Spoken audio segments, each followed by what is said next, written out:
What is up, everybody? First post-game instant reaction, the rant, as I call it. I've got my guy David waiting backstage with me.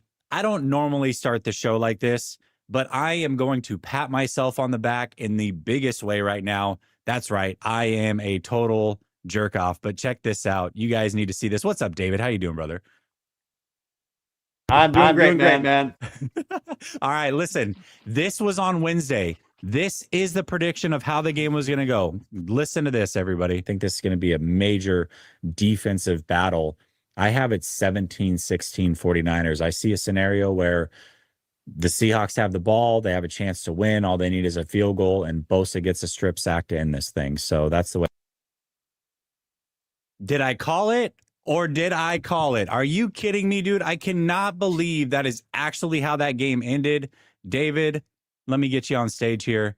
Dude, that is absolutely crazy that that's how that game ended. And just so you know, David, I had a hat bet on this game. If the 49ers had lost, I'd have to wear a Seahawks hat this week.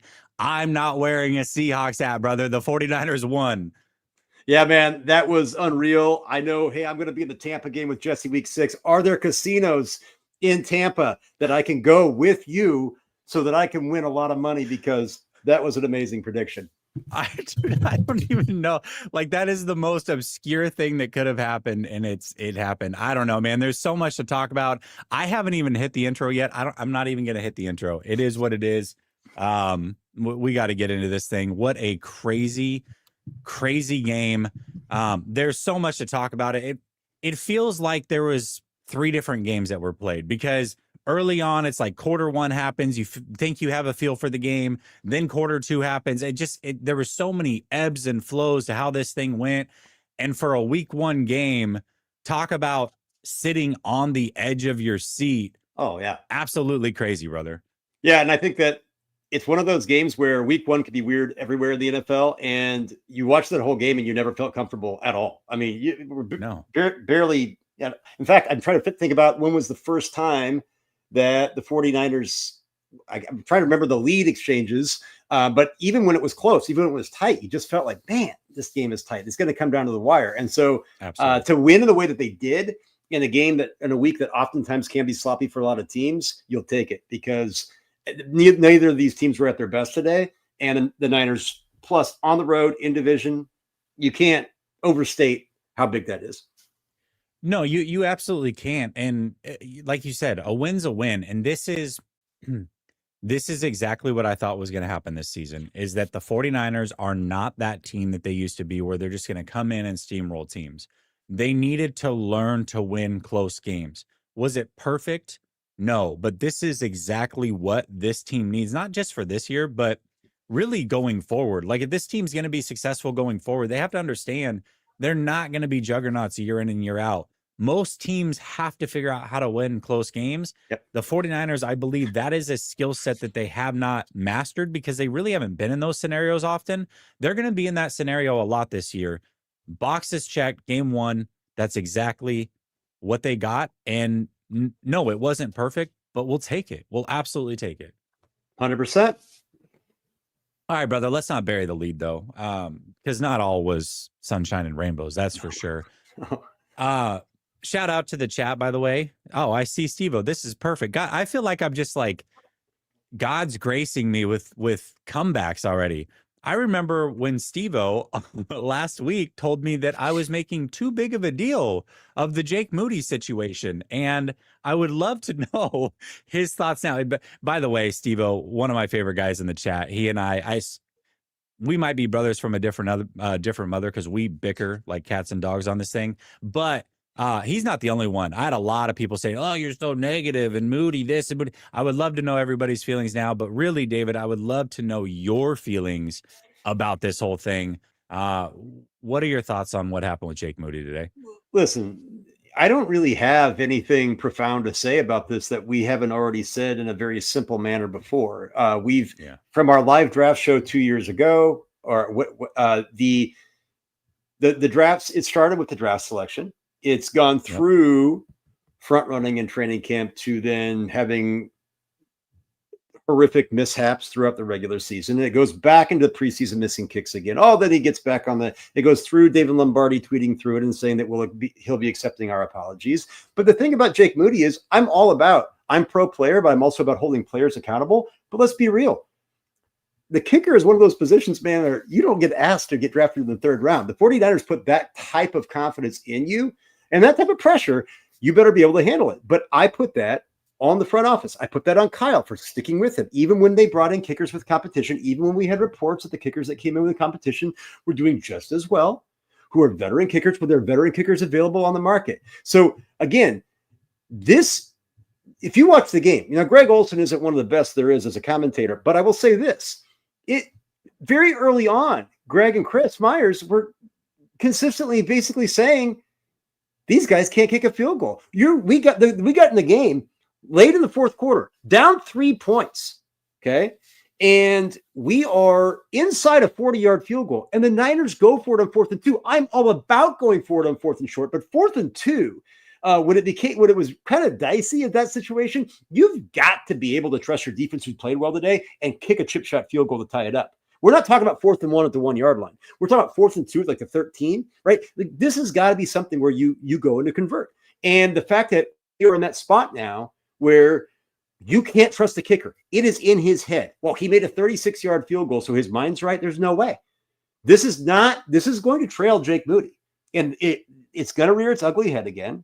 And people will still tweet through it. It's at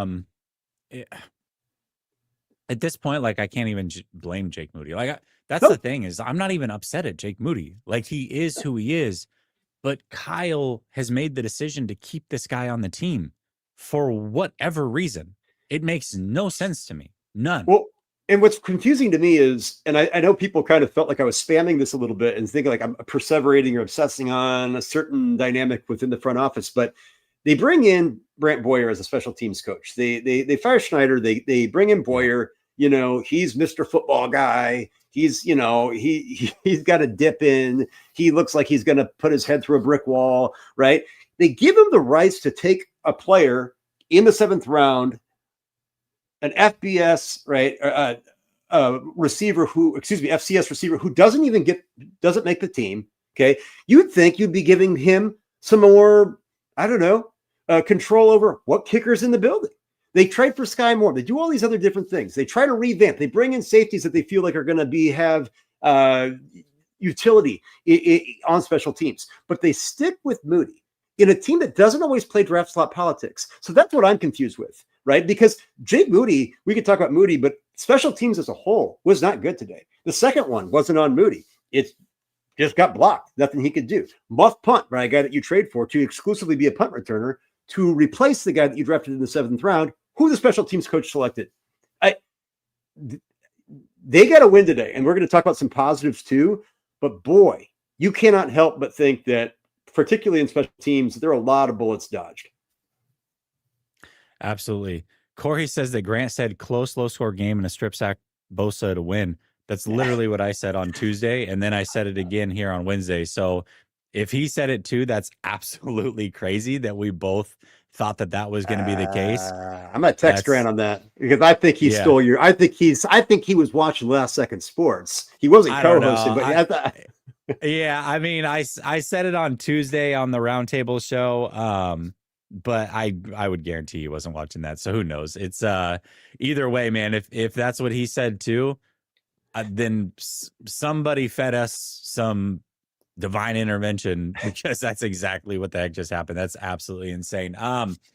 Yeah, man, this is a concern for sure, especially because we opened the show talking about, you take wins, how you get them, and they're ugly and all these things. But you've got to be able to rely on your kicker to make 27-yard field goals. Like the fact that they had to go into situations where chip shot field goals should be the thing and just not even kick. Like a lot of people would love for Kyle Shanahan to go for it on 4th down more often. I get that, but not because of this. This shouldn't be the reason why. The way they were treating this was as if Jake Moody hurt his leg during the game and was unable to kick, and they just didn't have another option, which that's not good either. Yeah, he made the one at the end, but that they didn't have an option there because they lost yards on 3rd and 2 or whatever it was. And that's my whole point. Like, I can completely understand every kicker misses field goals, right? Like, let's be real. So I can completely understand if you've been having a rough day and the team says, hey, we've got a 54-yarder here. Well, we're not going to kick it. It's 4th and 2 or 4th and 4 or whatever. We're talking about a 35-yard field goal that they passed up to tie a game with plenty of time in the 4th quarter. Now, I like being gutsy, but that's not why they were gutsy. They were gutsy because he didn't trust his kicker. And that is going to be a position where no matter how many games you win in the regular season, you are going to have to face that issue as it comes up again. Yeah. Yeah. I just can't stop smiling ear to ear because I don't have to wear that Seahawks hat. And people in the chat are just wanting he's got to wear it. I've got the worst 49ers hat for him too. I cannot wait for him to don this. All right, let me get to some super chats and then we'll get going on these other ones. Cryptic says, Purdy forcing things. Moody, laugh out loud. We are not a good football team. Ego over betterment of team. Lucky to escape with a win. Kittle, Jennings could be big. We'll talk about most of those things, but I don't know. I tend to give credit to the Seahawks too. Like the Seahawks offense, I will say this. The 49ers defense played well. We'll talk about that. Oh, yeah.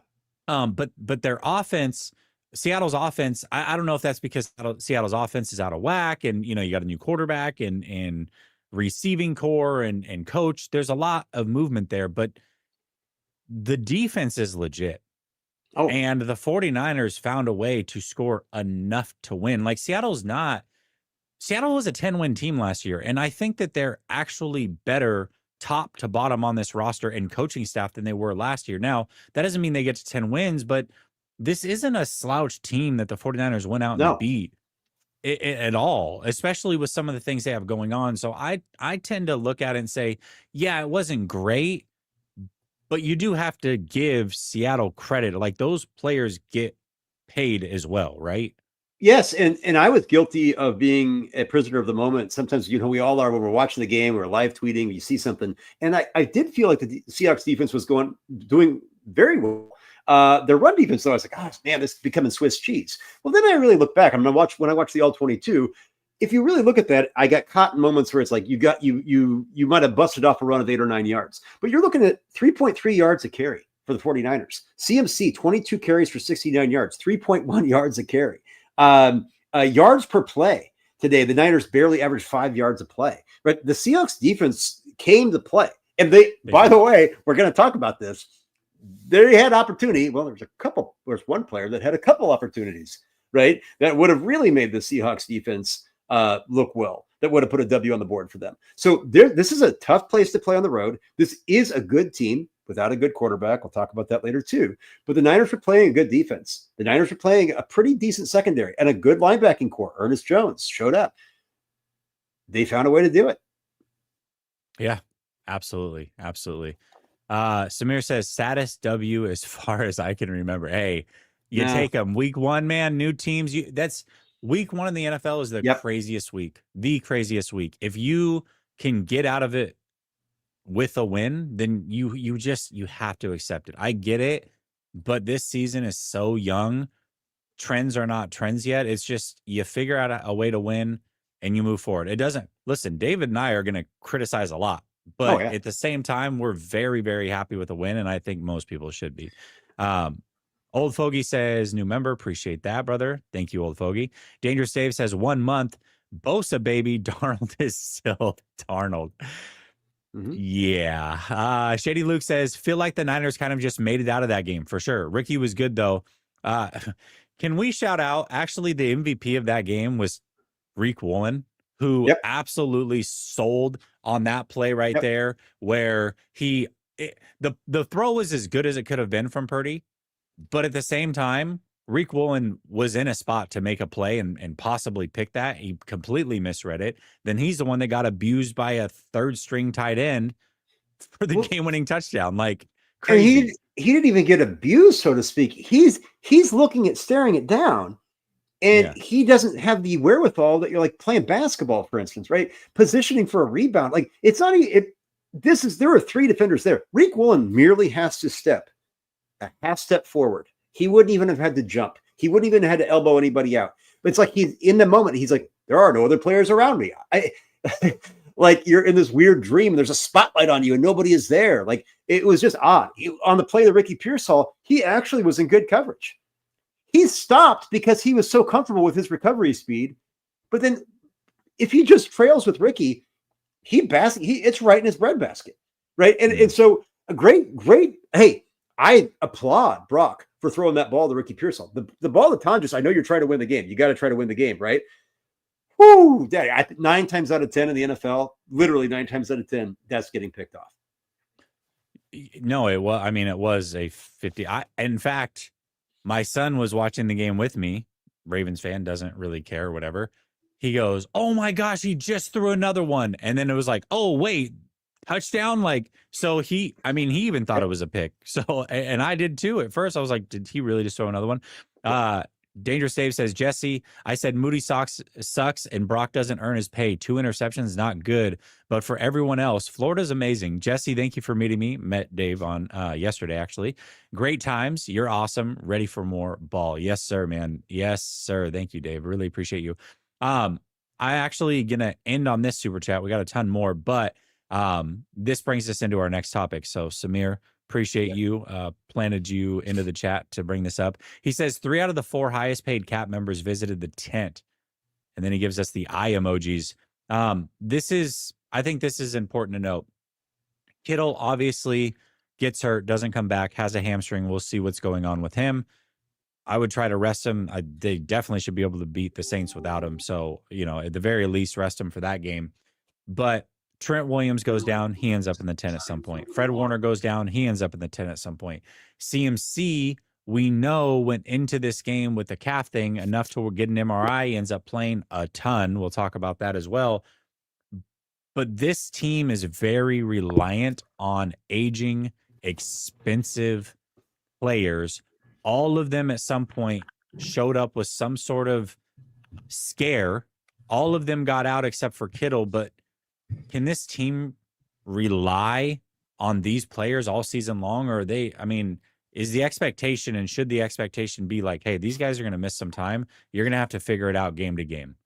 Yeah, no. And you and I, we've been talking behind the scenes about this all off season. This is something where, it's not a bold prediction or a hot take. Trent Williams is going to miss time this year. You can bookmark that. Okay. George Kittle, I said, was going to miss, like, the injury regression for aging vets, and the idea of this core of veterans being these guys you're building around to run it back and the quest for 6 and all that stuff. You're seeing right now that hamstring injury. I don't know the severity of it, but it was bad enough for right away to have him put a hat on, right, and then be in street clothes after halftime. Like, this is a big deal. Thankfully, Jake Tonjes came in there and made a big play. But CMC, let's be real about this. CMC played a hell of a game when asked to. He got spammed. We heard all week, we're going to do a little bit more, not running back by committee, but I think Kyle was talking about Mayoko about a pitch count. 22 carries and 10 targets, man. 31 total touches. That's not a pitch count, right? And in those 22 carries, like we said, yards per carry is box score scouting to say the magnitude of what Christian McCaffrey did. I thought McCaffrey was tough as nails. When he needed to, he was there as a pass receiver, was excellent. That being said, a little bit of that juice is just not there. It's still Christian McCaffrey, but it's like 80% of Christian McCaffrey. And when you're coming off this concern that could have put you maybe out of the game, or maybe we're going to pitch count you to 31 touches, Brian Robinson, 9 carries for 33 yards, and not a whole lot better yards per carry, but you're going up against a Seattle defense that's pretty stout. I'm worried about that going forward. I don't think that's a recipe for success. I think it could win you games early. This game's important early, on the road, in the division, in the conference. But if this type of frequency of touches continues for CMC, I fear that he is going to go the way of the George Kittles, or maybe even the Trents, or Fred, what we saw kind of go down today. I hope he's going to be okay. Yeah, I think Fred, it was his nose is what it looked like. He just hit his nose. So probably not a big deal. Pooney definitely scared us a little bit because we know he had that PCL sprain and he grabbed his knee immediately when he went down. He came back in. But you're right. I mean, the CMC one is certainly worth talking about, because I tweeted out, I think at halftime, CMC's on pace for 26 touches, not ideal. for a guy that's coming off of the injuries he's coming off of. So if he was on pace for 26 and he ended up with 31, somehow he outpaced himself in the second half when I was already worried about what the first half pacing was. So, and I think Olsen said it during the game. He's like, it's just really hard when you have a safety blanket. Kyle Shanahan looks at CMC as a safety blanket, and really hard to just not spam him a little bit and get him touches. Like, yeah, I get it. But at the same time, you're trying to pace this guy out through the year. The biggest thing is you want to make the playoffs, and you need a healthy CMC. And regardless of what he brings you in the run game, he's so important in the passing game. So important. I mean, the comfortability that Purdy has when he's on the field in the passing game is night and day. Day. They need him there. And I tried to explain this to somebody today that talked about, they were on Twitter. I unfortunately had to unfollow because it became the idea that CMC is where this offense runs through. You saw that again today. People said, well, they only scored 5 fewer points a game. I mean, 5 fewer points a game is that's almost a touchdown a game. Significant, yes. That's a lot. And it's not just that, though. It's what you just said, Jess, is that when he's on the field, the defense has to account for him on everything. They're second guessing themselves on angles that they're taking and responsibilities that they have. One of the best play calls of the game, which really sprung things loose, was when CMC was on. It was kind of out. It was empty backfield set. I want to say, I can't remember who it was that did a rub. It wasn't even a rub. It was just nobody touched. So it wasn't OPI, but just giving CMC that free release to the sideline because it's an easy first down conversion for Brock. Those are the things that he does, though. Right. And so that was on that fourth down, right? When I don't know if that was, I think it was a third down. Okay. Actually. It could have been. Yeah. But it was a crucial down, though. They didn't want to kick the ball is what I remember. No. And so, but you look at that, though, we talked about Brian Robinson, being what have you. Isaac Guerrero, the only touch he got, I believe, was a kickoff return. Or was it a punt? I can't remember which. I think it was a kickoff return. And no carries, no targets. I don't even think he entered the game. Right. And so my concern is this: on a week after that, there were legitimate concerns about, hey, how well is this calf healed? Clearly, just a little bit of a scare. And he's healthy enough to play football in the NFL, CMC. Yeah. It just, when you hear Kyle say, just know, guys, that's not going to happen this year. It's just not going to happen. Okay. If CMC can breathe, if CMC has a pulse, he is going to get, let me just look at the carries here, 22 out of 36, actually 22 out of 31. That's over 2/3 of the carries on the ground. And it probably would have been more if the script would have called for more run plays. He's just going to keep getting spammed. And to me, like, where Kyle can do better, I get it. Like, it's a tight game. You got to play your players. You're trying to win. Absolutely. I do understand that. Yes. But there were empty carries, like empty calories, right? You don't want to drink your calories if you're on a diet because you only get so much anyways, right? Same thing with this. If you're on a CMC diet, you don't want to have empty carries. And when you are in a 3rd and 20 situation, 16, you call a timeout to just hand the ball off. Yeah. Put in Brian Robinson Jr. to take that hit. Yeah. Right. Those are the types of things that are just unnecessary. Yeah. Not to mention just like the egregious clock management issue of Kyle calling a timeout with like 9 minutes to go in the second quarter, just to run a play that they knew they were going to on 3rd and 16 is still wild to me. Yeah.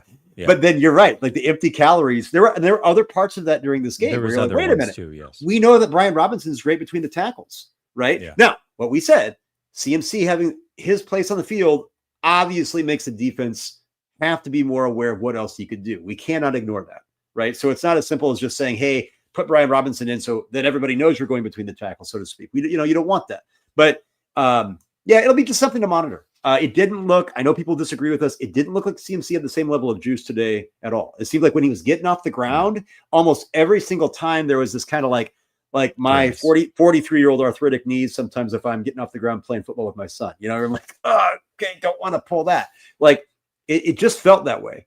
And I'm hoping that dissipates.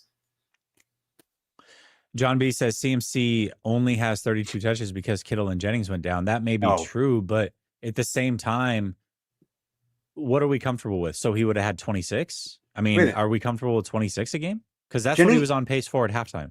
Jennings doesn't run the ball. Jennings didn't go down until later in the game. George Kittle is a tight end. I understand that, but there have been plays, guys, all year long. Like last year, we've seen George Kittle go be like a target hog back in the Nick Mullins days kind of thing like that. Like we've also seen George Kittle just be an inline blocker with CMC getting all the touches. So I think that's kind of an anecdotal take. I respect where you're coming from, but I don't really think that that's why. We've seen CMC get touches like this throughout his career with Kittle on the field. Exactly. Yeah. Samir says Moody down, health down, Brock Purdy hero ball up, CMC workload up. Yeah, I don't. Nice. Well played. Shady Luke says this Jake Moody situation is nuts. Even the 49ers made the playoffs against the better NFC teams in the playoffs. They will 100% lose. This is coming from an Eagles fan. Also thinks that this is crazy. Appreciate you, Shady Luke. Jason says, are Moody and Purdy having a competition to who can blow the games this year? Those picks and kicks were fugly. I haven't heard the word fugly in a while. Great usage of it. Michael says, once some of our fans get back down to earth from the sugar high, is this a Super Bowl team? No, it never was. Was it me? Did anyone else see Purdy jump up and down to see players open? That whole jump pass thing was really weird. Throwing off of his back foot, it just, I don't know, man. There's a lot to that. I know everybody's happy and the game winner and this and that, and I'll let them have it, but yeah, I don't know about that. Yeah, and it's okay. Like Jesse, if you've noticed, if you guys have been watching this from jump, nobody's sitting here like saying the sky is falling or eviscerating Brock Purdy. It's clear though. If you're watching this game from an objective standpoint, like I live in Minnesota, so I've got my fantasy football league our group chats, all Packers and Vikings fans, right? They're watching that game. They're giving him praise. But we're talking about 2 picks. It should have been at least 3, and really, in a lot of ways, probably 4. Right? That's okay to say that. And yes, people could say, well, we shouldn't talk about almost picks. Well, I mean, that's fine, but we're just trying to say that in more often than not, those things don't happen. I think objective football fans could tell that on those 2 plays, that the 49ers were very fortunate for those to be completions and one being a touchdown. Let's be real. And if any one of those, in fact, the first one happens as an interception, the game's probably over. Right. So if he intercepts that in the end zone, it's most definitely over. Yeah, it is. Samir gifts 10 memberships. Samir, I appreciate you, brother. That is very, very nice of you. Tommy Huxley says, my reverse jinx worked, Jesse. Yes, it did. Reverse jinx away. I started this one because I wanted to address this actually. So 4-man front show with myself, Grant, Coach, and Ryan. We did the show for a long time. We really enjoyed it. It's really hard for the 4 of us to get together. We're doing it on Patreon only. So there's a link that you can check out. It's actually on the community tab on the channel if you want to go check it out. We understand that Patreon is not for everybody. It's obviously a paid subscription to do it. The reason that we have to do it that way is because each one of us, at least Grant and I, have paid sponsors, which means I cannot go on a show with Grant and stream on my channel and talk about his paid sponsor, which is different than mine. So if we're going to do it, we're going to do it on a platform where, yes, we're going to get paid some, but we all have time. Like we only have so much time. So to make it work and to make it fair, that's what we have to do. On the flip side of that, what you do get with that Patreon is that you're not going to have any ads. If you're getting ads now, you're not going to have that. We can play whatever music we want. Like there's a lot of benefits to going there. Basically, we're saying it's like $1.25 an episode. It's not the end of the world. So I get it, like from your standpoint, but there is a reason why we're doing what we're doing. It's not because we're just trying to make bank on this thing. But if we're gonna put our time into it, there has to be some monetary value. It just is what it is. I mean, how long are these shows usually, Jesse? The 4-man front? Hour and 15-ish. Yeah. So hour 75 minutes, $1.25 for 75 minutes. I mean, I go to the coffee shop and get a cortado for $4. I tip them $1, and I'm done with it in 10 seconds. I mean, let's be real. And I just want to say, I want to stand up and Robin, I hear where you're coming from to a degree, but to assert that it's this greed. But what is your time worth money? And the thing is, we're doing this for fun, right? The thing, but this is something that if you want to watch, you watch it. It doesn't. These sponsors are sponsors for a reason, and everything else Jesse does is free for the public. Yeah, for sure. And obviously, people. I mean, this show isn't around with people like No, you not contributing, and I appreciate it. absolutely. But there is a reason why we're doing it. It's not just like, oh, pure greed. Like, ask a question. We'll tell you why we're doing it.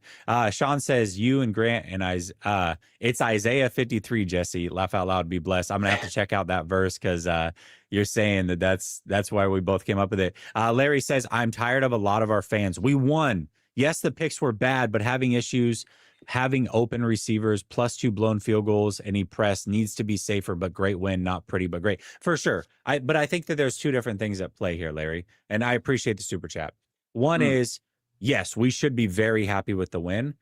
However, if it's fair to say, hey, we're worried about Jake Moody and potentially costing wins down the stretch, I think it's fair to say that about any player on this roster, up to and including the quarterback. And for some reason, when the quarterback comes up and those conversations are had, it's completely taboo. You're a hater. You're not a real fan. We just can't have a real conversation around him. So it's crazy because I really haven't talked about him all show. But obviously there's some angst and a lot of people have their opinions. If a lot of people have that opinion, then maybe there's some truth to it, is all I'll say. Yeah. And I also want to say, Big Lair, my favorite show of all time is Curb Your Enthusiasm. So when Susie always says, La, I want to believe that that's what you go by, because if my name was Larry, I would do that. And if I saw you in public, I would say, and so I appreciate, I'm not going to get the super, but it's a totally valid comment. I would also say that at the beginning of the show, we both said that a win is a win. Like we both said that this is not an easy opponent. We're both said like there are times where you have to kind of but I also think it's important to understand that we can celebrate a win like as we are. And then also look at the idea of like, hey, if you see that in other situations, when you go back into a game of more import down the road, can you really repeat that? Can you really take that to Vegas and get the same result? Probably not, right? So you're right. It's not pretty. It's week one. It's on the road. We'll take it. Done. And you go up back to the drawing board and you hope you recover. Yeah, 100%. 100%. Samir says, did you end up buying the hat I suggested? It's crap. I actually, that's exactly the hat he's going to be buying. Yes, I sent it to him right after you sent it to me. And I said, just so you know, this is the hat. So Samir, shout out to you. You win Ugliest 49er Hat Award, and that's the hat that he will be wearing on his show. I can't wait. Shady Luke says, on that deep ball, I thought Reek was going to pick it off before he decided to slow. That's what I'm saying. But again, I think two things can be true here. I genuinely think it was as well of a place football as Brock Purdy could have done with that situation. Yeah. But also it very easily could have been picked and probably should have been at least hit down if Reek didn't just, I don't know, brain fart in the middle of the play.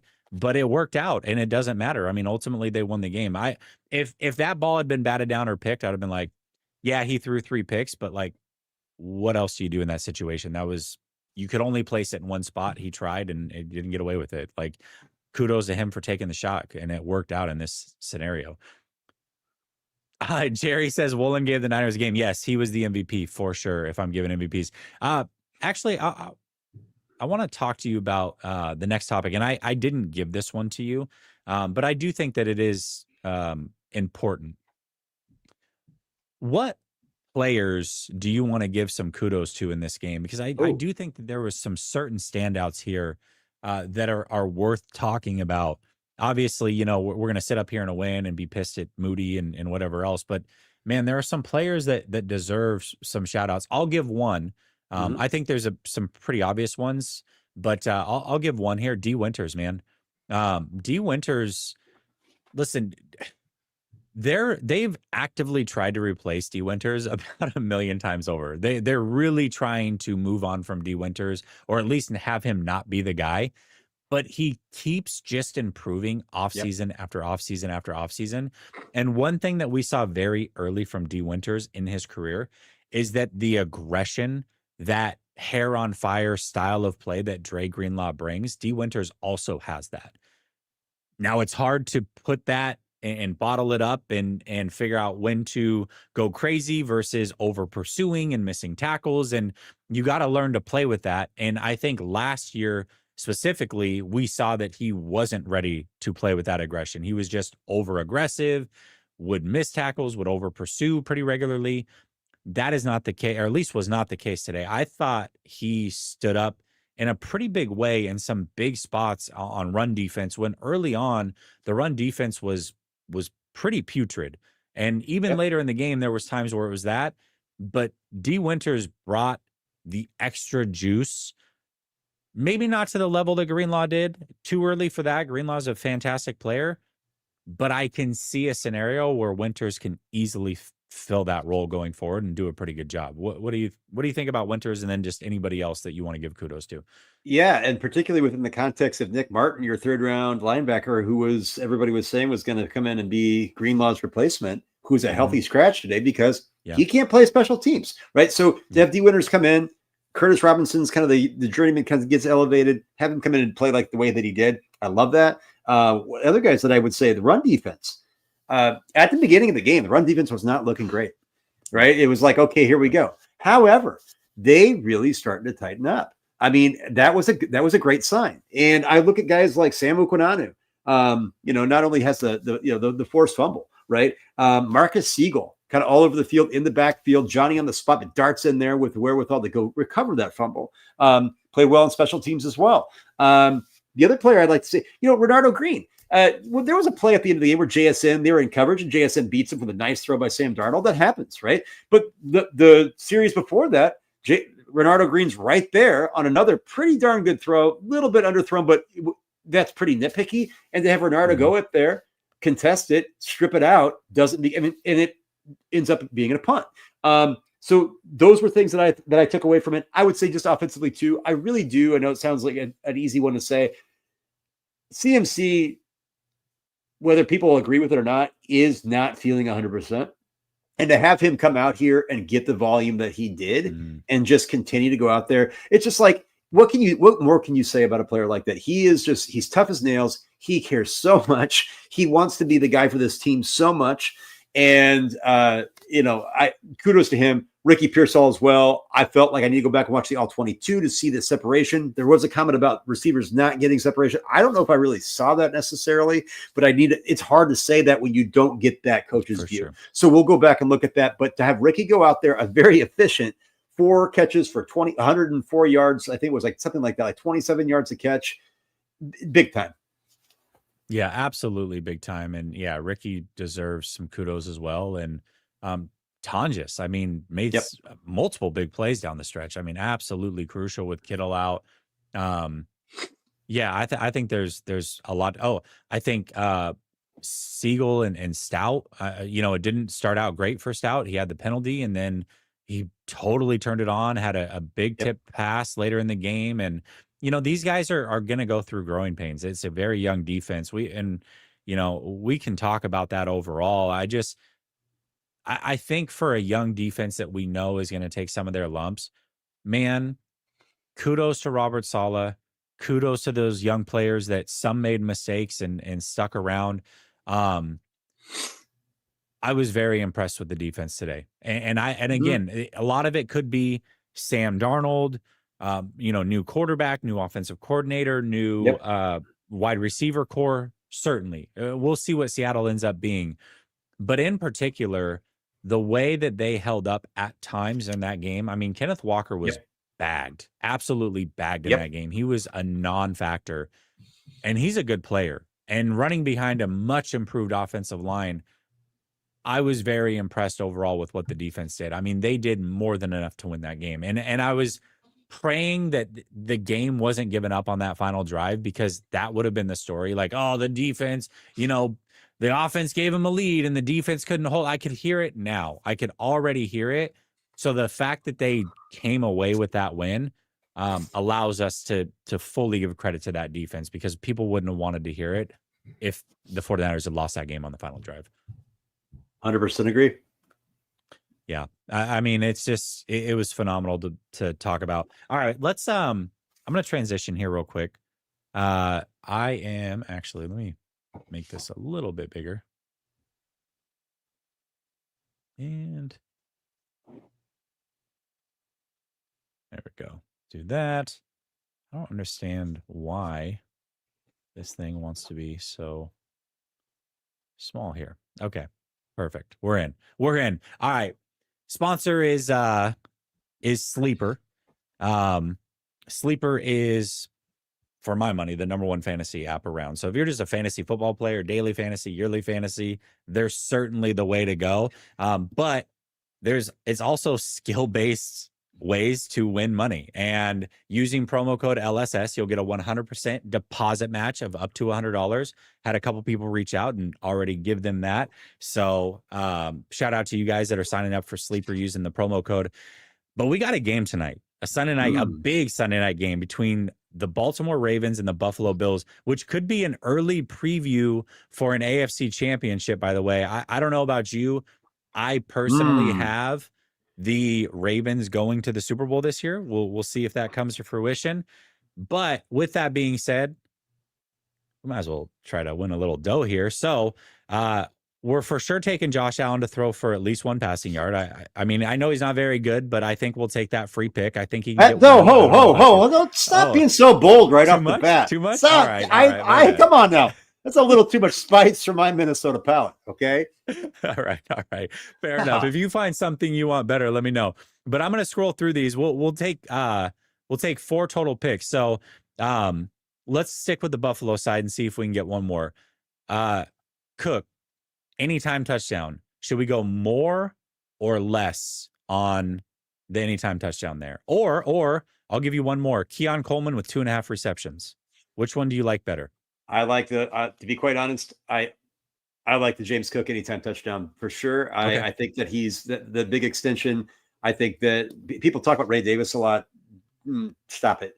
I think he's gonna have multiple touchdowns tonight, actually. Okay. And I'll give you some Ravens ones. You tell me what you think here. So Derrick Henry, more or less on the rushing touchdowns? Ooh, if I had to go with that bet. And if you're not comfortable with it, I feel like you're not comfortable. Well, I got a couple more I'll throw at you. Let's go Lamar Jackson, 228.5 passing yards. Oh man, it's so tough, right? Like this is where Vegas does great because Lamar could have another 120 yards rushing, right? I will say this. I feel more comfortable with the Derrick Henry touchdown, even though I know Lamar is completely capable of going at this Buffalo Bills secondary. But it doesn't mean we can't go with Lamar. I'm going to say I think Henry gets in the end zone. Okay. All right. Perfect. And then I'll throw one more at you. Zay Flowers, 57.5 receiving yards. I feel strongly about the more on this one. I think Zay Flowers is gonna ball today. To me, Zay Flowers is, I think he's gonna break out in a big way this year. Okay. I think he's going to prove that he's a true number one receiver this year. I really believe in Zay Flowers. So I'm going to go more on this one. What do you think? You do what you think. I actually think it's going to be my Minnesota Golden Gopher, Rashad Bateman, who just signed that extension. I think he's going to have a big game today. I think that he is 35.5 receiving yards. I'll throw it in. If you're feeling strong about it, let's do 5. We were going to do 4, but we'll do 5. Okay. Yeah, let's do it. Because I'm a big look. I know we're having fun here, but I think Rashad Bateman, when he came out of the draft, I remember a big write-up when I was writing for 49ers Goldmine. I think people were a little tepid on him because he had some injuries and things like that. All he's done, he has absolutely entrenched himself as being the first-round caliber player that he was given the draft capital they spent on him. I know Todd Monken believes very strongly in him. I know Lamar does. He is a lot better athlete than he's given credit for. He's an elite separator. He's a very, very good route runner. And I think if he's healthy and they can find a way to integrate him, I think this Bills secondary is susceptible to that. I really do. Even though I picked the Bills to be in the Super Bowl this year. So I like both. I think Bateman and Flowers could go both. I'm leaning towards Bateman, but this is your show, bro. I think I'm okay with both because let's say Lamar throws for even 200 yards. I mean, we're talking about 80-something receiving yards between the two. I think that could still happen. So I'm good with it. Let's put Lamar's passing yards up too. Then let's go. We're doing that. This is real skill based, not like throwing money into the wind and hoping it comes back to you. Not just throwing into 3 defenders. Right there we go. Okay, we did it. We got it. This is what I love about Sleeper too. If you have buyer's remorse, you get 5 minutes to cancel your pick. So you can see it on the screen here. If I'm like, hey, you know what? Let me cancel it. I can do that. I'm letting it ride though. We don't cancel things around here. We're not scared. Scared money don't make money. So here we go. All right. Although I was just very scared to add Lamar Jackson. All right. Frisco Shield says biggest positive is Kyle rotated CMC and Robinson. Okay. I mean, we've talked about this a lot. I think Frisco, when you made this super chat, I think we were in the midst of already talking about it. So we've given our opinion on it. Yeah. 31, 32 touches is way too many. Varun says McDonald sold by kicking a field goal. 100%. Yeah, on that 4th and 1. Yeah. No. And there was 3 minutes and 25 seconds to go in the game. Obviously, the Niners had all of their timeouts. This is one of those things where it's not the same thing as saying, hey, we're down. It's tie game, right? I get it. So when you're down by 3, I mean, I can kind of get it, right?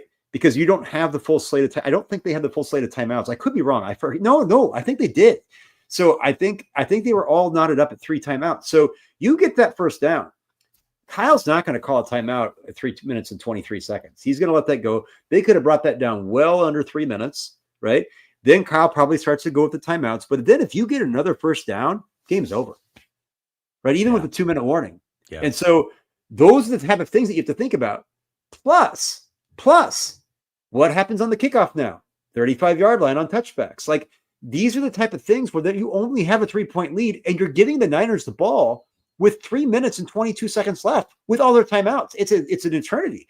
It was just a horrible decision by a younger head coach. Kyle made some boneheaded time clock management things as well, but it baffles me, Jesse. It baffles me every week watching college football, watching professional football, some of the best minds in the game, some of the geniuses of scheme, and they get in the moment and they don't think about a bigger picture that is not complicated. And that absolutely was the sell. I would actually put that more on Mike McDonald than the Tariq Woolen thing in a lot of ways, because you have to have confidence there. You have to be able to say, with my 3 timeouts, we can get this yard and we can put the Niners behind the 8 ball. They didn't. And to the Niners' credit, they made it pay. Yeah. I mean, there were certainly some clock management things with Kyle, the not hurrying up, and like the way they played it was, or the way that Kyle played it, and it worked out. They ended up winning, obviously, but it's almost like at the end of an NBA game when you got like 35 seconds left and you can take the quick shot and guarantee that you get another chance at things. Yep. That's what the 49ers had on that, their final drive, what ended up being their final drive. Where if they had sped it up and not scored or not gotten the first down or whatever, they still would have had their 3 timeouts plus the 2-minute warning, and they could have had a chance to get the ball back. But because they didn't go no huddle, they didn't speed things up. He took that off the plate and was like, "This is our final drive. We're all in on this," and it worked out for him. But it certainly, there's a possibility that it didn't. I also, real quick, just going back to the sponsor, I want to make sure that I do shout out that the link is pinned to the top of the chat and in the description. So I make it super easy for you. Promo code LSS. Check out Sleeper for sure on the 100% deposit match of up to $100. All right. Cheeky Metro says, "Good job, Niners. Thank you for winning the Seahawks pat bet." Rams fan here. Hey, listen, man, I'm happier than anybody. So happy that the 49ers won that, and I'm like 6-0 in hat bets. So just gonna throw that out there. I'm almost nervous to do another one because I don't want to like not start winning these, but it is what it is. John Naylor says, "Your melon came so close to wearing a Hawks hat. Sincere congrats on the win." Appreciate you, John. He's a Seahawks fan, so yes, it was very, very close, but close only counts in horseshoes and hand grenades. Brian says, "FFS, ugly win away against a division rival. Take that every day of the week." Agreed. Don't look too deep into it. Basically, first preseason game for the starters. Yeah, I'm not looking too deep into it, but there are some concerns that we have to talk about, and Jake Moody certainly is one of them. Dangerous Dave says, "Any length of time on Kittle, he's necessary." This hamstrings are those tricky things, man. He could be out 1 week, he could be out 4 weeks. We're gonna see. If I had to bet now, he's for sure gonna miss the Saints game. They should be confident that they can beat the Saints without him. So that would be my expectation is 1 game minimum, but potentially more, unless, yeah, go ahead. If it's a grade 2, he's going to be out for a month. at minimum. Okay, so grade, that's just a grade 2. Now that means you get a partial tear, right? Grade 1's a strain. It's even a strain is a micro tear, but it's not that big a deal. It's a little tweak. My thing is this: if you tweaked it a little bit and they're like, "Hey, man, you're out for the game, and now you're in street clothes," like I get it. You got to be cautious. But if it is grade 2, then there is no way that he's coming back before week 4. None. Okay, and so if grade 3, it's not grade 3. It didn't get a rupture, right? But depending on the significance of the tear. These are things coming from somebody, again, not an NFL athlete, but a hamstring is a hamstring. Actually, for NFL athletes, sometimes it can be even worse because of the torque, the power, the force that they're putting on their bodies. For sure. It doesn't matter how tough you are. Like if you can't sprint, if you can't jump, right? And then if doing so is also going to make it tear further and then make it become closer to a more severe injury, it's one of the most uncomfortable, like as a former endurance, when I got it, oh my God, it's one of the most frustrating injuries because you literally you can't do anything but just let it heal, even though you feel like, hey, I can walk or I can stand or I can like go about my other thing. Like as soon as you start to do your stop and go, your sprint, it's over, right? Like you just put your shoe on to slam your heel down. Oh, it's like these are things that you have to manage and baby. And so if it's grade 2, he's definitely going to be out these next several weeks. Yeah, and it's tough too because to your point, you don't really truly know until you open up, and at that point, you're retweaking or re-injuring. So it's such a finicky thing. It really is. So he is absolutely necessary, though. There's no doubt about that. Samir says, "Please grade the Niners rookies today." Oh man, I mean, we talked about a few of them. I'll just say rookies as a whole. I mean, first game. I think there were multiple plays made. The defense is relying heavy on rookies. It just is. Nobody made like an amazing play or, oh my gosh, whatever. But overall, you have to give them like a solid B plus because you didn't hear anything bad from them outside of like one play against Upton Stout where he has the PI in the end zone. Outside of that, man, they did their job. They did their job, and that's all you can ask for. Robert Saleh is probably ecstatic right now from what he got from the rookies. He probably is very, very happy because it was enough. And again, this is a great question, Samir. I would say also, if you guys ever get a chance to get access to all 22, it's just a great thing to watch because when you're watching the game, you're always kind of caught in the moment, unless you really say, hey, I'm going to focus on Mykel Williams, or I'm going to, even then it's really, really hard. So that's a great question. That's going to inspire me to go back and look. Ryan Hensley, our guy, was asking about, hey, what did Mykel do today? I don't know. Isaiah said he felt like Alfred Collins was getting worked a little bit with his pad level. But Marcus Siegel, I thought like, at least to the eye test, looked like he belongs. He's a rookie getting the start. Looks like he's ready to go. And I think I'm gonna. The biggest, I guess, concern for me is why is Nick Barton healthy and not being able to play, and why is an athlete like him incapable of playing special teams? That's confusing to me. Why is somebody with that type of juice, that type of burst, that type of explosiveness, just the odd man out? So that's something I'd like to look into a little bit further. And also Upton Stout with a little hold on. Hey, that stuff happens. I think, though, it'll be interesting to see with Cup lining up on inside. If he follows and he's on the outside with Upton Stout's height, I can see that becoming an issue with certain, like maybe jump ball situations or phase or Jake Thomas type of throw, right? You could have a guy that's going to get mossed a little bit. I really wanted to bring this up, and I haven't yet, just because of the flow of the show was a little bit different than what was planned, which is totally fine. But when we were going to talk about the defense, I wanted to bring up, if Lenore's that dude for you, final drive of the game, why is he not on JSN? Like, JSN is their guy. They obviously like spammed him throughout the game and then did it again on the final drive. Lenore should be following this guy on. I'm not saying all game, but final drive, like I'm assuming that's a challenge he would take and want and look for. I just feel like that should be the play there. That would be the only critique that I would have for Saleh, is that maybe put Lenore on him. I don't know.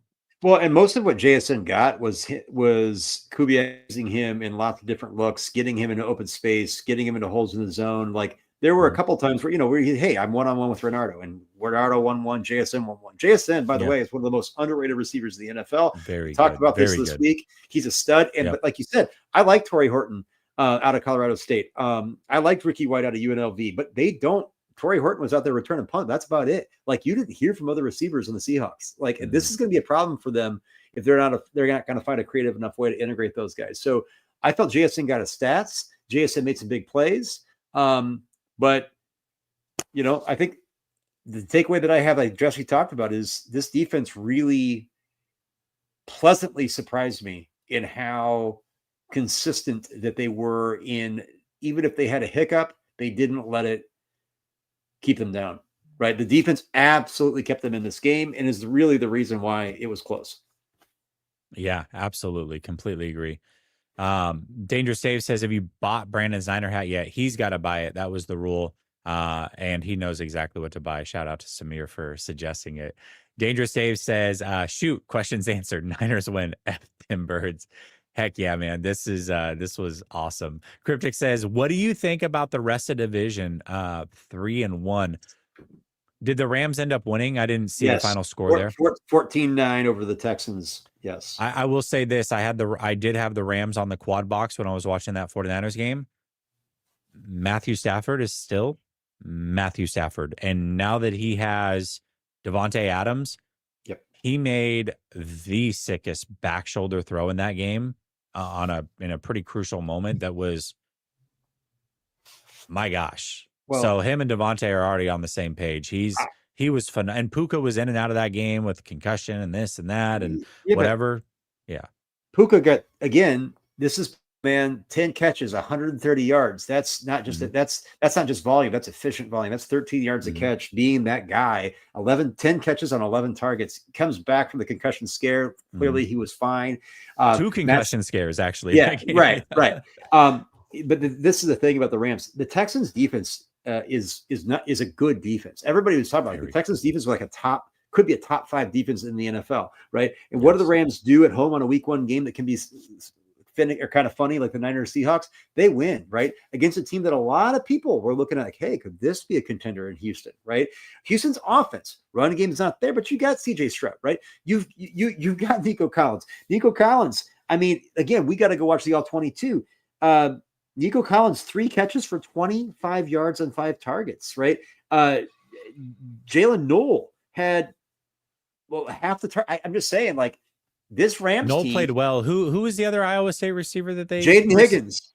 But Higgins, bro, he had a rough game, man. He had a rough one. He had a bad drop, and then he had one where it was perfectly thrown for a jump ball. He had it in his hands, and one of the corners just took it right out of his hands and picked it. They actually have 3 Iowa State receivers. Xavier Hutchinson's the other guy. So it's like I look, I'm not saying Houston's a kingmaker or anything like that. The Rams, I have not watched the game, to be fair. But when you're looking at that, if we are going to box score that and go watch the L-22, I think what you're going to see is that the Rams are going to be there. I think the Rams are going to be a team that a lot of people wanted to forget. We had a hoping that Matt Stafford's back wasn't right. So if it is right and this defense plays the way they did today, they're going to be a problem. Then you have the Cardinals who go into New Orleans. And granted, is New Orleans the Niners are going to New Orleans next week. So we'll kind of see, we'll have a direct comparison.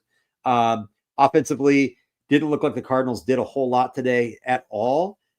Defensively, played very well against the Saints and came through when it mattered. But yeah, offensively, boy, I think the conversation we're going to have is, Kyler Murray didn't throw any picks today, but I was actually watching that game quite a bit. There's just still some decision-making, and there's still that element of his size. People talk about Brock Purdy doing the jump pass. I saw it with Russell Wilson today against the Commanders. Well, I'm telling you, man, when they get that sky cam view where they bring it down behind the line of scrimmage, you're seeing what the quarterbacks see. Kyler Murray can't see a lot. Yeah. And you kind of saw that today a little bit, even though he was 21 for 29, averaging 5 yards a pass. He's not comfortable sometimes pushing it down the field in ways he should. I don't know. We'll see. I'm not too worried about Arizona, but I think that they can be a feisty team. Yeah, I mean, Arizona always plays the Niners tough. I mean, we remember years where they had, backup quarterback, backup running backs and we fumble 6 times and they beat us. Like, it's just, it's just the way that it works. Division games are always just tough. Larry gifting 5 memberships. Larry, man, you already came in at the super chat. Really appreciate you, brother. Kilo says Vanilla Kyle almost strikes again. How many times does CMC have to run into a brick wall? Are there no jet sweeps or QB sneaks? Can 44 get touches? 44 got one wheel route. He got a nice little one in. Yeah. And the question there to go back to that is, hey, this is the concern with Debo leaving. And Debo, by the way, he looks around for a 20+ yard touchdown. He looks like he is, the rumors were true. He looks like he's in as good of a shape as he's been in. It looks like he's been reignited, that spark and underneath him in a change of scenery. But with him gone, it's odd to me. We always know that teams go into the NFL draft, they'd always try to find the next Debo. But let's be real, there are guys that can not have to replace the volume of Debo kind of plays, but you can go and do some of those more creative things. I think it's a really great question. And it's going to be interesting to see, are there guys? Isaac Guerrero, I'm wondering, the athletic juice that he has, the receiver, he was a receiver in high school. Actually went to play linebacker at Wisconsin. They brought him into being a running back, right? So he's actually a really natural pass catcher. Are there ways to get him in I don't know, I wouldn't say Delaney Walker, but something where you're getting in that vein of being a guy you get touches, because when you've seen this with Guerrero, he's not great vision, but when he gets a crease like Raheem Mostert, the dude is electric. For sure. Larry says 0 issues with what you guys have said. Need to stop reading the chat. Yeah. Laugh out loud, knee-jerk reaction. I live in Idaho. Too many Seahawks fans here. Go Niners. Yeah, there's nothing better. I come from the Northwest, Larry, and I know that you weren't talking about us in that super chat, by the way. But it was worth talking about. But yeah, when you live in an area where like the enemy is there and you get to just wear your gear proudly, nothing is better. Nothing is better than that. The Unbeaten with Keith and Bernie says, cut Jake Moody. Yeah, man, absolutely. Couldn't agree more. Greatness says Jake Brindle is buns. If I have to hear Forrester talk about how he's a Pro Bowl center, I'm going to tear my hair out, dude. He ends up on his butt every single game. And there was a blitz, a well-timed blitz by, I think it was Love in that game, where they ended up sacking Purdy. Even if Love didn't get to him, Brindle, I think, was pushed over, put on his butt, and beat badly to where there was a cleanup sack that was going to happen regardless. And he got through almost as fast as the DB on a free blitz, like unabated to the quarterback, basically. It was crazy. Well, yeah. And I will say there were next gen stats that brought up something that we'll have to go look back at, because at the beginning of the game, they hadn't been credited with the pressure, but they said Brock Purdy was pressured on 57.8% of his snaps. Sometimes next gen, the way that they look at pressures too is like, hey, does a quarterback bail out of the pocket? Does a quarterback, not all pressures are created equal. PFF has the same issue. So we'll be interested to see.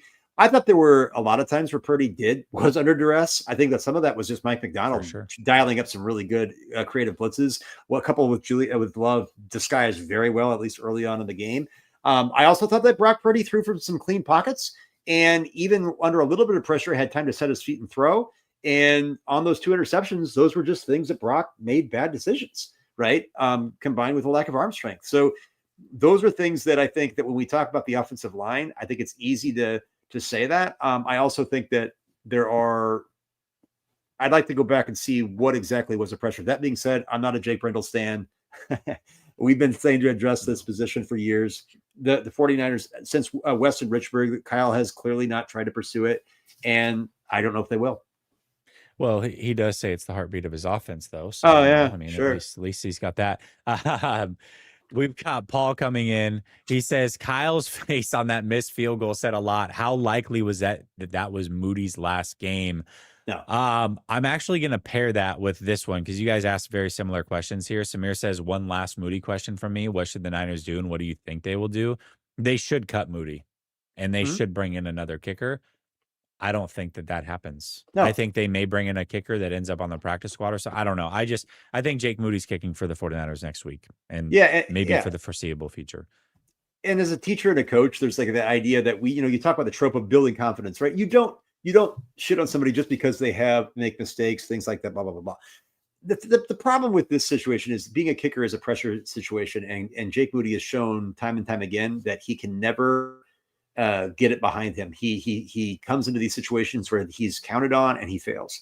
And yes, it's only a second year, but I also think his draft status, I'm sorry, man, we're all human. You can't tell me that his draft status isn't something that weighs on him. You can't tell me that he doesn't hear these footsteps, right? You can't tell me that doesn't get into his head. And as a 40, to me, I don't care about the draft slot politics. At this point, you have to make a decision. Should the 49ers cut him? 100%. Will they? 100% no. So does it mean they won't cut him sometime in the season when this happens again? Because it will. Okay. That I don't know. But to me, I think you rip the Band-Aid off. You say, guys, hey, we love you. Go try to find some traction somewhere else. I guarantee you Jake Moody will not pick up with another team. And that should be the reason, right? Jake Moody, if some other veteran kicker gets hurt, there'll be a team that would bring Jake in if Jake was cut tomorrow. They're not going to trust him. A contending team is not going to trust Jake Moody with the yips. So that should make your decision for you. There are guys out there. I don't know, but you can put money on it. They will not cut him this week. Yeah, I would be shocked if they did, for sure. The thing is that there's so much history here with Jake Moody. It's okay. Yeah, he was the 3rd round pick. That's not his fault, but it definitely does put pressure on the situation. Yep. You add in the fact that he gets into the playoffs, and we had Robbie Gould, who never missed a kick in the playoffs, and then Moody hasn't had a playoff game where he hasn't missed a kick of some sort. Like, he literally went perfect in missing a kick in every single playoff game he played in. So that's where it started. And then he had the injury, which led to disaster last year. They think it's because of the injury. Okay, maybe. But when you have a kicker completely change his approach in the offseason from a 3-step to a 2-step, I don't care what the minor tweaks are always made, but a complete overhaul of your whole mechanics and what you do when you approach the football, you're 100% in your head. You're in your head. You don't believe in yourself. And so you're searching for something that works. And it's clear he has zero confidence in himself. Zero. The fact that you miss a 27-yard field goal and hit the upright, I just, it's so clear. You can't have a kicker in that situation with zero confidence. Like, confidence is half or over half the battle, especially with a kicker. With a kicker. And where you don't see that too, I'll say this as a coach and teacher too, like, what you want to see is, like, I have no problem a guy celebrating after you've made a mistake. You don't ever see Jake Moody, like, I mean, Grant, nothing. Some people, they're Barry Sanders out there, right? My dad's an old college official. He's like, oh, just act like you've been there, right? Not everybody's Barry Sanders, even though boomers like my dad would wish, yes, hand him the ball, act like you've been there before. A kicker, like, he never, like, you see other kickers in the league got to get in there, like, you know, they kind of headbutt the holder, like, oh, let's go. We had a big, you don't see Jake do that. Like, he's just kind of always looks like he's wincing. He's always in, like, it's like he's shy, shucks. I'm sorry, man. Like, if you know you've had problems and you don't have the ability to put that behind you, like a cornerback, like, so say what you want. Cornerbacks like Reek Wallen, you know, whatever. He made a bunch of mistakes today, but, like, we'll go like Demo Lenoir or Richard Sherman or any other non-49ers cornerbacks. When you make a mistake, Bernardo Green, right? You make a mistake, you come back, you make a play, right? Cornerbacks have that. They have to have that. They have to have that arrogance. I don't think Jake has that. From all the ice in his veins that we heard that he had from the big house, I just don't see it. And that's the problem. And this is going to happen again. He's going to end up costing the 49ers a game that against an opponent that the Niners should be beating. That's what's going to happen. And that's probably going to be the straw that breaks the camel's back. Yeah, for sure. Mr. Amazing says, why do you do your hair like that? It's a pretty standard white guy haircut, Mr. Amazing. Pay attention to any white guy. You'll see this exact haircut all over the place. Why are you looking at his hair like that? Samir says, oh, actually, I'll bring that up at the end of the show. He wants it at the end of the show. I like the hair. Brother Bob. I like the hair. Hey, I appreciate it. What's up, Brother Bob? He says, extend Moody now. He's money 100 times out of 100. Yeah. Yeah, man. Absolutely crazy. I know, Brother Bob, you were ready to go nuts on Moody if they had lost a game. Samir says, end of the show questions, Sunday Night Football and Monday Night Football score predictions, please. So Sunday Night Football, we have the Ravens and the Bills. I will go 27-23 Ravens tonight. What's your prediction? Yeah, I'm gonna go. Ooh, boy, this is tough. Like, you can pick the Bills to go to the Super Bowl, but not win this game. You know what I mean? Like, this is just a week one game. So I think Josh Allen's gonna ball out tonight. I think it's gonna be 31-27 Bills. And Josh Allen's my MVP pick. Josh Allen's my Super Bowl. The Bills are my Super Bowl victor pick over the Eagles. I think this is, even though I know they've got issues on that team. I also know that I've seen teams that have had issues that I think this is where I think Josh Allen gets 2 consecutive MVPs. You know, he pulls off the Lamar Jackson, he pulls off the Patrick Mahomes in that manner. And I think this is the year that he gets it done. I think, and then tonight is a big statement game in front of the home crowd. Wolf Speed, I appreciate you. Brother Bob says that missed 27-yarder almost caused a heart attack. I couldn't believe it. As much as I don't believe in Jake Moody, never in a million years did I think that he would noonan that kick. Like, I didn't think that would be the one. That was it. It was awful. Yeah, I couldn't believe it. Samir says, end of show. Okay, yeah. Okay, so the Monday Night Football game is Bears and Vikings. Yeah. I'm going to go Vikings 23-20. JJ McCarthy plays pretty well, is my guess. Yeah, I'm going to go Vikings 27-17. I think that I love Ben Johnson. I could be very wrong. I think the Vikings are a team that people need to respect. I could be very wrong about that tomorrow night's outcome. I love JJ McCarthy. I love Kevin O'Connell. I love the Vikings offensive line. I love Brian Flores. I love all the new pieces they put in on defense, which is already more stout than people realize. Jordan Addison's going to be out, but you got Justin Jefferson in. You've got TJ Hawkinson healthy. You've got Aaron Jones. You've got Jordan Mason. Okay. It's going to be a fun game. And that offensive line, I'm going to tell you right now, is ridiculous if they're all healthy. Like, this is going to be an interesting team. And I'm really excited to see what Ben Johnson does with Caleb Williams tomorrow night. So it probably could go either way, but I think the Vikings win. Well, that game's about to start, the Sunday Night Football game, but I will throw this out because this is something that was said in our group chat as well. You myself, Marco, we have a running group chat that during the game, especially where we go crazy, put our thoughts out there. This was definitely thrown out there. He did look old. And it was one of those situations where, yeah, he hurt his ankle. It's seemingly his ankle early. It came back. Maybe that's it. I don't know, but it looked rough for Trent today. The roughest I've seen in a long time. It's been all offseason. We've been talking about it. Not only does he look old now, he's been looking old through the offseason. He's going to have that recurring ankle going throughout. It's not been something that's ever going to heal, especially with the kind of torque he puts on it. I said my bold prediction wasn't even bold, is that George Kittle, CMC, and Trent Williams will all miss time and somewhat considerable. We've already got Kittle. Looks like that's already on the docket. This is where we're going to see celebrating wins, but are there going to be things here where they start to accumulate in the negative tally? Absolutely. Well, hey, I want to say shout out to everybody that watched. We had over 1,200 strong all show between X and YouTube. Appreciate everybody, regardless of the platform you watch on. Everybody that contributes to super chats, likes, whatever. Really appreciate you. Dave, first one of the year, man. We got it, David. This is it. We knocked it out. It's a little rough, like, hey, how's it going to go? It's been a while since I talked to my guy, David. Well, what are we doing here? But it always flows phenomenally. I appreciate you, man. You always bring great insight. And we're going to try to do this live when we go to Tampa and watch that game together. So we'll see how it works in the stadium, but I think that'll be a lot of fun that we'll try that one out. One more time, shout out to Sleeper, the best fantasy app in the business. Skill-based fantasy. You can also win money with some more or lesses. Link pinned to the top of the chat. They are the sponsor of the show all year long. Check them out. Promo code LSS for 100% deposit match of up to $100. For David, myself, everybody in the chat, much love. Be back soon. Peace.